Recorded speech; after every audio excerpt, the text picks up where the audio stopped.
السلام عليكم ورحمة الله وبركاته. داوديال كسو دوادا برنامج كاره وانو كويغي دونو برنامج اسكا وحو قبصا oo ardaydii hore uga aflaxay dugsiyada Goosarad Wadaamago iyo Horyaal Caynaba ay ka qabteen dugsiyada ay hore uga aflaxeen. Barnaamijyadan ay bilaabeen ardaydii hore uga aflaxay dugsiyada Goosarad Wadaamago iyo Horyaal Caynaba ayaa mid ku dayasho mudan, waxayna guud ahaan badayactireen isla markaana ay agabyo kala duwan ay ku soo kordhiyeen dugsiyada ay hore uga aflaxeen. Gudida waxbarashada gobolka Saraar oo hogaaminaya gudoomiyaha waxbarashada gobolka Saraar Jaamac Muuse Faarax ayaa waxa ay halkaas shahaado sharafyo ku maamuseen ardayda sameysay barnaamijyadani. Daawadayaal ku soo dhawaada barnaamijkaasi oo dhameystiran.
برنامجkan wuxuu ku saabsan yahay in ardaydu ay isu timi ay ka warbixiso markay arkeen baahiyaha iskuulka iyo xaaladda uu marayo inay wixii ay tari karayaan ay taraan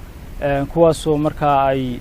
barnaamijkan ama hawshan ay soo diyaariyeen haday tahay in iskuulkii bilowgii hore iskuulka Faarax Secondary School dib habeen lagu sameeyo iyo haday tahay in dugsiga hoose dhexe laga caawiyo sidii uu heli lahaa sabrada loo yaqaan whiteboardka oo iminka ah noocyada wax lagu dhigo. برنامجkeenu labada qodob buu daaran yahay. برنامجkan dhalinyaro ahaan anaga wadanay maadaama nahay dhalinyaradii degmada Wadaamago gaar ahaan intii ka aflaxday ama ka qalin bedelatay waxbarashadoodii dugsigan aan maanta taaganahay degmada Wadaamago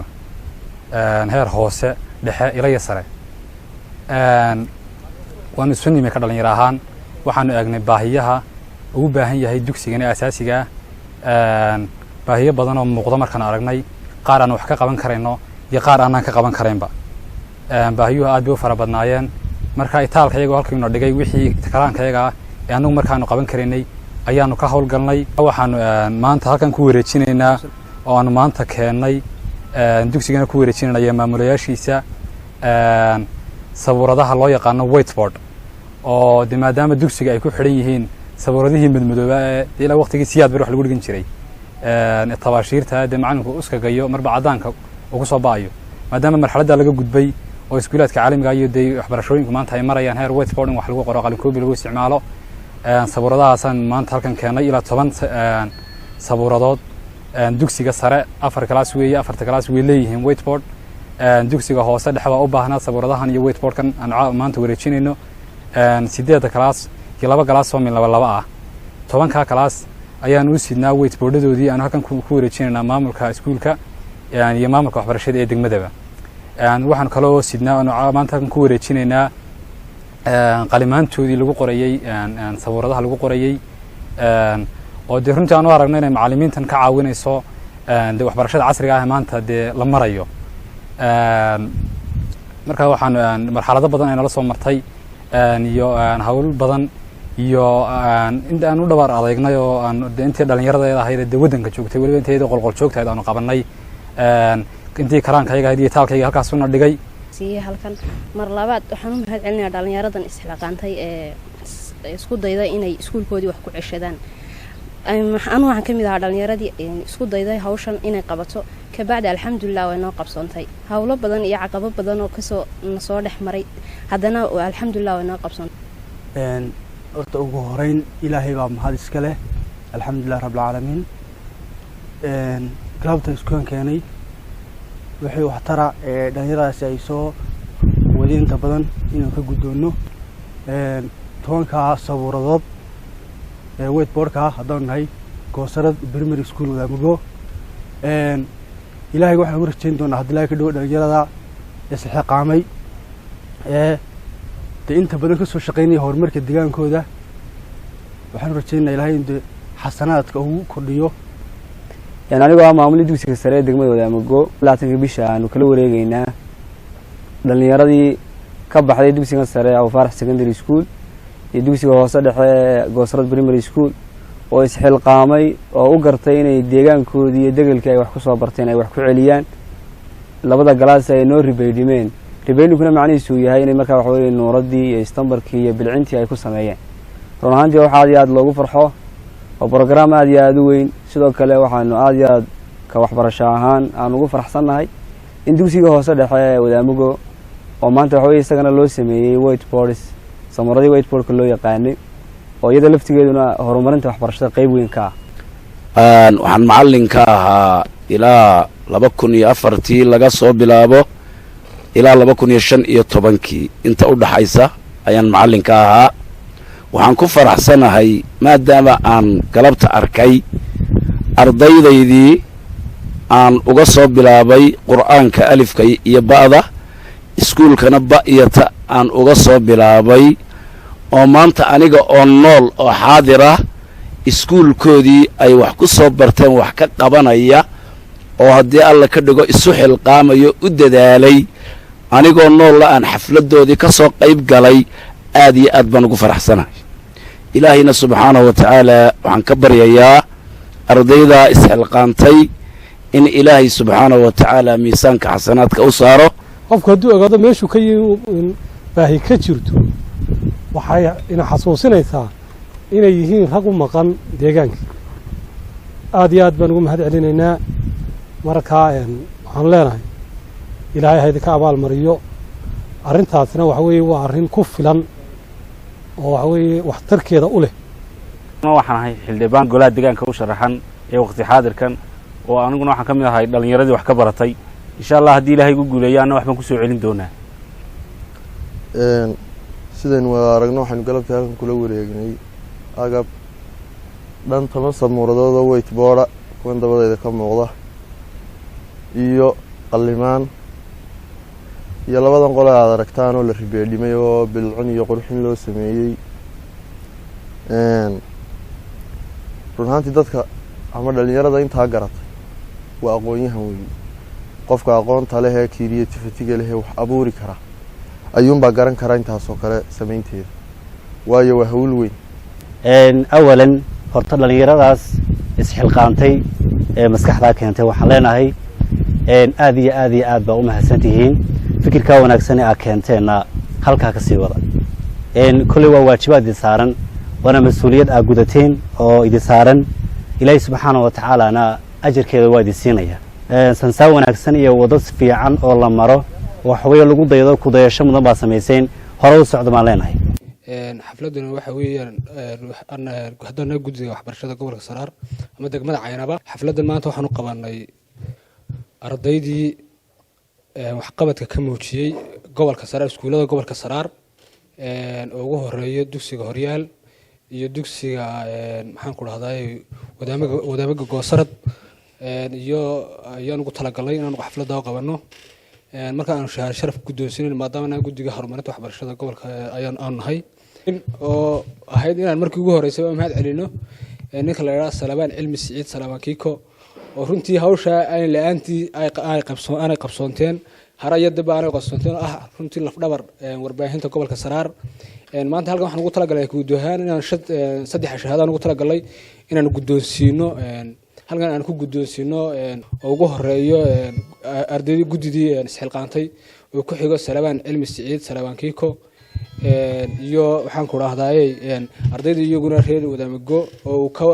Goosarad oo ka wakiil yahay Anis Maxamed Bire waxaan doonayaa in brief inaan ka siiyo shaqada ay qabato guddida horumarinta waxbarashada degmada Caynaba guddida waxbarashada horumarinta degmada Caynaba waxa ka kooban tahay 9 xubnood oo ka kooban qaybaha kala duwan ee bulshada aqoonyahanka ganacsatada maamulka waxbarashada noocyada caynkaas ay ka kooban tahay shaqadaan qabanno waxa weeye sidii aan u horumarin lahayn waxbarashada degmada Caynaba isla markaana halka ay taagan tahay maanta aynu kor uga qaadi lahayn qodobka labaad ee xusaarantii waxa kamid ah waxa weeye kor u qaadista numberka ardayda isdiiwaan gelinaysa iskuulaadka tusaale ahaan oo kale kormeer baan soo sameynay gobolkeena waxa ku nool 100,000 oo arday baa ku nool in ka yar 6,000 oo arday baa iskuulada aada 96% iskuuladii da'dii waxbarashada gaaray ee aan iskuulada gaarin waa 93 ayaan iskuulada iman 96 boqolkiiba ayaynu guriga ku haysan waa real sax dhammaanteen guriyaynu ka nimaadnaa waxaynu u baahanahay wacyigelinta koobaad inaynu sameeyno sidii ardayda aynu guryaha uga soo saari lahayn isla markaana aynu iskuulada u geyn lahayn ma aaminsani meel Soomaaliland dhinaca inooga yar baa jirta qodobkaas waa qodob aad muhiim u ah aqoon-yahanka iyo dhalinyarada aan farayo inay wacyigelinta xambaaraan isla markaana miyi iyo magaalaba ku wacyigeliyaan sidii ardayda numberka leeg aynu u keeni lahayn iskuulada qodobka labaad waxa kamid ah shaqada aanu hayno inaanu fidino galaasyada waxbarashada iskuulada gobolkeena oo dhan dibka ugu badan haysta waxa weeye waa galaasyalaan galaasyo istuu saaran qaar dibadda ku dhigta qaar wax kale ku sameeya idinka aqoon-yahan u ah inaga ganacsato u ah inaga u ah dhalinyaro u ah inaga la inaga sugayaa inaan shaqada qabanno oo xil saaro sidii ardaydeena ku dhigata bacadka aynu hawsha uga meel qaadi lahayn qodobada saddexaad ee aan ka shaqeyno waxa kamid ah sidii aan u kormeeri lahayn aqoonta waxbarashada iyo habka maamulka iskuulka u shaqeeyo marka inta kaga baxo waxa soo hawla waxaan leeyahay maanta idinku gudida ku soo biirteen gudidii horumarinta iskuulka horyaal hadaa tihiin waxa tihiin qayb kamida gudidii waxbarashada degmada waxaan idin soo jeedinayaa inaydan halka kaga hadhin ee iskuuladii ay ina sugayaan iskuuladii oo dhan ay ina sugayaan hadaa tihiin labada iskuul ee maanta aan u sameynay xafladda waxaan idinku darayaa in iskuuladaas ina sugayaan in dibka weyne aan caruurteeni waxna qorin waxna akhrin ay ina sugayaan cid kale uma baahna inteenana hadaynu isqabsano waynu gelin karaa inaga oo marba number qaadanayna waxaan kaloo maanta iyadana muhiim noo ah oo aan aad iyo aad ugu faraxsanahay inaan maanta soo jaangoynay dugsigii hoose dhexe ayaan leh geerkiisi wuxuu ku dhex jiray riyo guriyo caruur baabuur maanta waxaan aad ugu faraxsanahay in wadasaabka iyo dawladda hoose degmada Caynaba ay maanta soo joongayeen iyo wasaaradda waxbarashadu in geer loo sameeyo geerka wax allaale wax lacag oo loo hayaa ma jirto maanta عدة لعقت اللي قدوني يا وايدنك عدة لعقت ودوني سوايدنك عدة اللي دوني إن اشتغل سوايدنك وحنروها بلان بي إمك هوريال وحوينو كقبنا أينو بلان بيجا كردي جنو سيدي أيان له أو يسوقنا كميدا أرضي أن ولي حلقيش كبحضي أن هلين نسيب كانوا كله هوريال هلاي إمك أما الشقة بلابين أما يقولوا واحد برشيد كوش أما كام عادي كوشران هوش أصلا وايدي لا إيمانينا مسؤولية دانا وايدي سارينا وانا قال شقينتان هدي لهي كديو waanu ognahay dhaqaale ahaan tusaale ahaan horyaal dhaqaalaha galay waxa aad u yar laakiin isbedelka uu sameeyay qofkii hormar markii hore sidoo ahaa iyo hadeer sidoo ahaa wallahi waxa u dhaxaya farqi weyn dhaqaalaha aynu gelina waa $1,500 $1,500 wax weyn maaha waa qado maalineed laakiin isbedelka uu sameeyay Soomaaliya waxa Roma maalin lagu marisin isbedelkaas oo kale aynu u baahan inaan sameeyno inaan iskuulada magaalooyinka waaweyn Caynaba Wadaamago iyo Og inaan ka bilowno inaydan shaqadii maanta aydan ka farxanane waxaan idinku dardaarmayaa hadalkaygu badan yahay inaydan shaqadii maanta aydan dhameeyne maanta bilowdeen horyaalida sugayo ayaan la idin sugayo dugsiga dhexe sugayo goosarada sugayo aw faaraxida sugayo iskuulada kale gobolkuna idin sugayo dee Soomaalidu waxa tiraahdaa raqba waa ku rageede dee maanta inaga u joognee idinkuna guddi wax runtii waxaanu qabanay shaqo fiican shaqadaas oo ah inaynu u hagaajino bilicdii dugsiga horyaal iyo waliba qalabayn iyo rinjiin waxaan doonayaa marka hore intaanan hadal kala gelin inaan halkan ka shaaciyo 17 xubnood 17 ka xubnood ah 17kii qof ee sida muxsiniinta shaqada adag ka qabtay in la ururiyo qaaraanka gaaraya 1500 ee ay qasnajigu inoo soo gudbiyay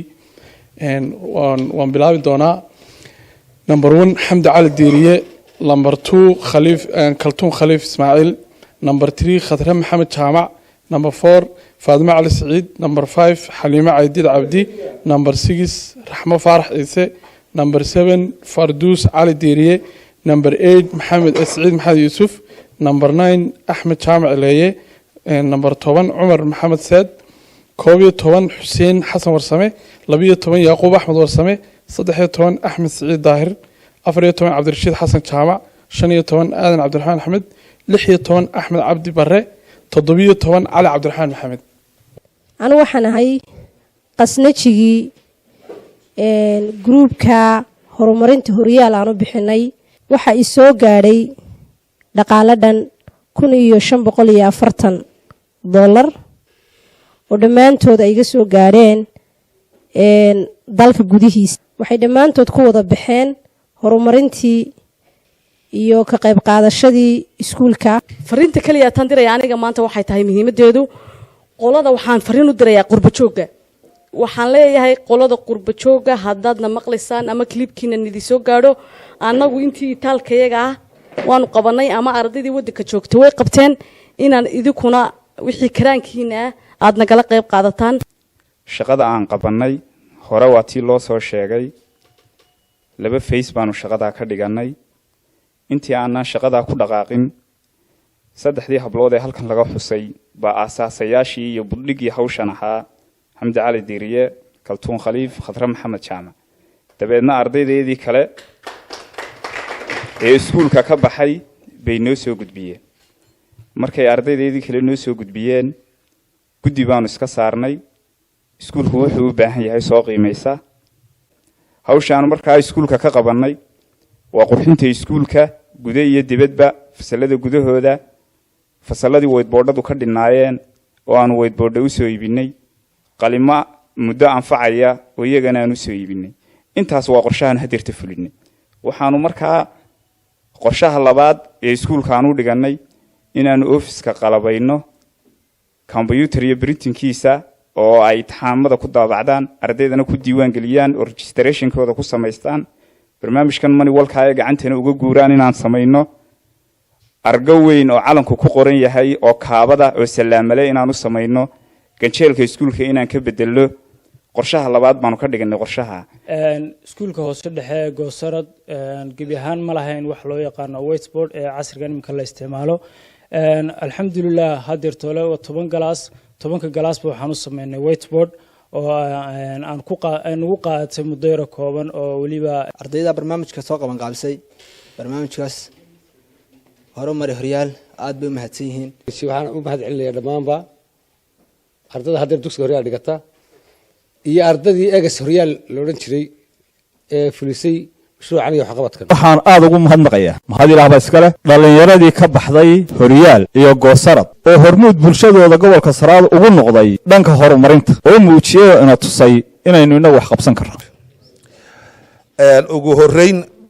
horta dugsiga leehdo horyaal sida runtii sidaa dee uu sheegay gudoomiye ku-xigeenkuba waa dugsi oo ah kulle muraayad oo ah gobolka wuuna hooda wacan yahay waayo hadeer gobolka waxaa ka shaqeeya oo dhammi waa ardaydii ka baxday horyaal waxa dalka kale u shaqo tegayna ee gobolada kale ka shaqeeyana waa horyaal kuwa dibadaha u wada dhoofay majoritigooda waa horyaal kuwa haddii la kale qurumihii hore ka baxay xaliima ka sheekeynaysaana haddii la kale ilaa madaxweyne heer madaxweyne gaadhayna waxay ka baxeen horyaal horta sida runtii waa iskuul hooda wacan allahna hawsiyaadayaan leena marka waxaan leeyahay gudiyada ama ardayda hore hawsha iska xil saartay aad iyo aad baan ugu mahad celinaya waliba la yidhi dibadda waxba kuma lahayne waa gudaha oo qura waxaan leeyahay horta halkii qaadhaanka ka soo saarteen ilaahay wax khayr laha idinku bedelo waana dilanka leeyahay sadaqa jaariyano qofkii wax gashada iskuul milcaamad masaajid ceel laga cabo waxa weeyaan waa waxyaabaha aan go'in marka qof walowba $1 ee aad gashato iskuul inta lagu manaafacadsanayo ajar baa kuugu socda ardada gelisayna ajarka ilaahay yaanu ka habaabin kuwa kale soo wada insha Allah hadii ilaahay ma gelinayana ilaahay ha barakeeyo kuwa aan haynin laakiin jecel inay ka qayb qaataanna ilaahay ha u dhiibo mid baraka leh marka waxa weeyaan horta hawshaasi waa taa anigu waxaan horta halkan in yar baan idinka taabanayaa markii aan gobolka qabsaday waa ogeydeenoo kolley xagga tayada waynu yar liidanin si baa la odhan jiray caynaba si ma dhaafto yaa la odhan jiray sida runtii alxamdulilaahi rabbi alcaalamiin aniyo tiimkayguba markii aan meesha qabsanay waanu shirnay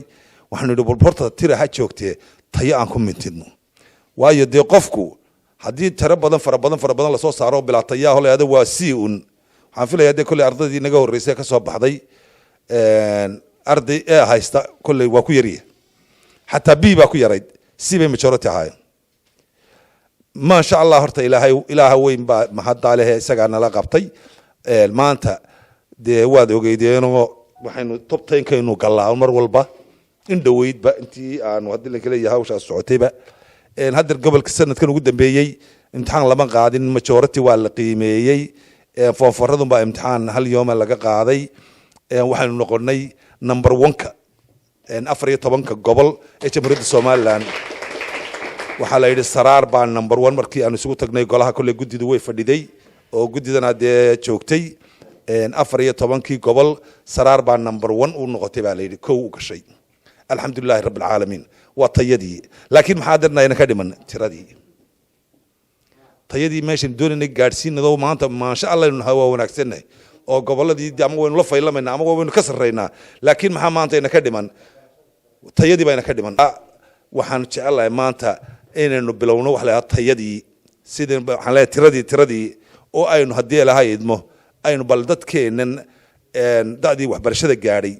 aynu ku qaadno campaign aynu ku qaadno wacyigelin aynu ku qaadno haddii laydinka leeyahay bal inaynu soo uruurino in iskuullada lagu daro in haddii laydinka leeyahay kuwa aan waxba haysan dresska iibsan kari waaya buugta iibsan kari waaya in la caawiyo oo aynu haddii laydinka leeyahay tabaruca wadaano ururisaanoo ka xitaa la yidhaha maanta waxa geli kari waayeen iskuulkii dress buu waayey ama buug iyo qalin baanu haysan la yidhahda annaga adeer kaa bixinayna kaale gal oo la soo ururiya ardayda taa waxaan doonayaa haddii dhalinyarada inaan haddii laydinka leeyahay aan nagala qayb qaadataan arrintaa tirada ah inaan nagala qayb qaadataan oo haddii laydinka leeyahay dhalinyaradu iyadaa u hogaana dalka annagu maanta waanu gabowni maanta waxaanu haynaa waa talo iyo waayo aragnimo un iyo maxaanu soo joognay iyo waxaanu soo joognay un ayuun baanu idinku biirinaynaa laakiin dadka la doonayo maanta maskaxda furan leh ee la doonayo inay wax hagaan waa idinka waa dhalinyarada waa idinka sida runtii anigu number 1ka aan la shaqeeyaa waa dhalinyarada waayo waxaad ku garanaysaan haddeer guddidan dee anaa xulo gudbiyey liiskeeda dhalinyaro midhan baan ka dhigay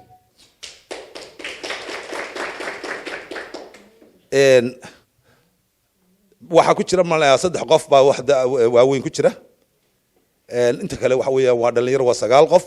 sida runtii waana dhalinyaro ama waa guddi firfircoon oo aan isiri waa kuwa markaa ugu firfircoon ama wax badan ku soo kordhin kara gobolka waxay ku magacaaban yihiin guddiga degmada Caynaba oo 23kii degmo doorasho ayaa guddi heer qaran loo sameeyay oo wasiirka magacaabay annaguna liisku baan gudbinay isaga soo magacaabay digreed ku soo saaray marka waxa weeyaan guddidaasi waa guddi aanu markaa isiri sida runtii wax badan bay ka bedeli kartaa waa guddi firfircoon oo dhalinyaro waa guddi haddii laydinka leeyahay dee maanta aydinba aragtaan oo sida idinla shaqaynayaan ama ay u shaqaynayaan ay idin muuqataa marka haddii ilaahay idmo waxaanu doonaynaa annaguna sidaas si la mid inaan dhalinyarada isu garab taagno inaanu wax la qabanno inaanu hamiga hayaan iyo talada hayaan iyo higsiga ku jiraan inaanu la taageerno haddii ilaahay idmo wixii awoodayada ee aanu la awoodi karno inaanu la taageerno haddii ilaahay idmo dhalinyarada kuwa yaryar ee wax dhiganaya ha noqdee iyo kuwa ka baxay ee maanta haddii la leeyahay dee iskuullada jaamacadaha ka baxayba ha noqdeen mid kastaba ha noqdeene waanu idinla garab taagannahay wixii awoodayada haddii ilaahay idmo laakiin waxaan doonayaa insha allah war horumarinta gobolka adduunka waa ogtiina maanta waxa lagu kala hadlaya waa waxbarasho waa aragteen haddeer shahaadooyin qofkii waxa weeyaan waraaqaha yaryar baa la isku xidhaya shahaadada qofkii aan haysan maanta digriigii xitaa waa laga tegey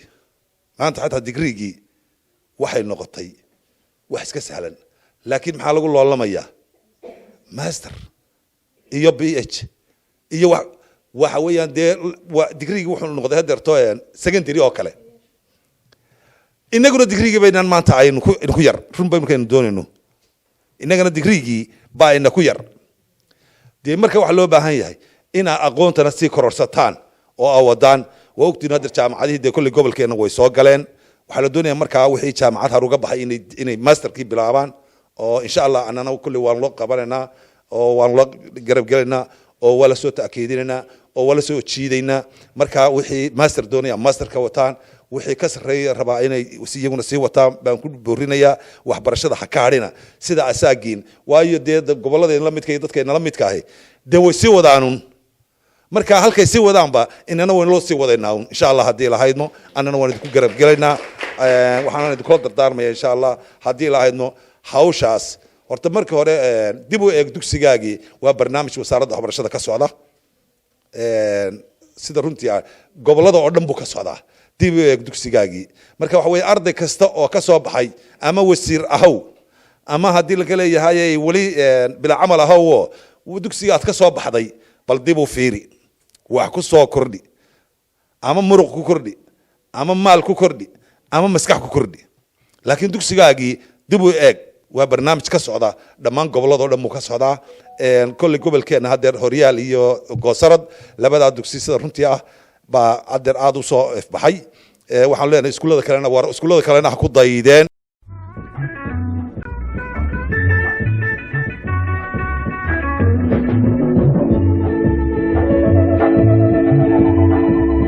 daawadayaal intaasi waxaan kusoo gabagabeynaynaa barnaamijkii gaarka aanu ku eeganay barnaamijyada iskaa wuxuu qabsaa ay bilaabeen ardayda wax ka barata dugsiga goosarad wadaamago iyo horyaal caynaba barnaamijka waxaad la socodsiinayay anigoo ah Salebaan Cilmi Siciid Salebaan Kiiko intaynu barnaamijka maraayib islamida ku kulmi doono waxaan kaga tegnaa sidaas iyo nabadgelyo